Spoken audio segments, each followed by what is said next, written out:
Welcome to the Tech Egg. Don't get scrambled. Enjoy the video. Hey everyone! In this video I will explain how to flush Audi Q5 coolant. First, let's get prepared. You'll need some basic tools including a large drain pan, a set of wrenches, and safety gloves. It's super important that your engine is completely cool before you begin. Also, make sure you have the right Audi-approved coolant like G12 Evo or G13 ready to go. Safety first always. Now let's get that old coolant out.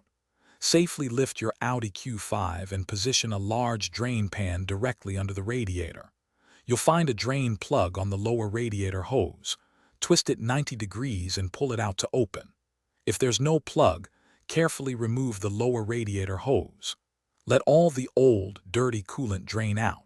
For V6 models, there's also an 8mm Allen plug on the engine block to ensure a thorough drain. With the old coolant gone, it's time to flush. Close all your drain points. Fill the reservoir with distilled water, then start the engine with the heater on high. Let it run until warm, then drain the water. Repeat this process until the water coming out is completely clear.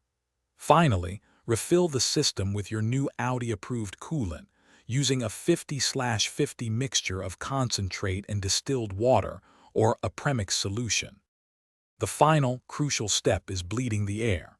With the system refilled, loosen the bleed screw, often found near the brake fluid reservoir, to let air escape.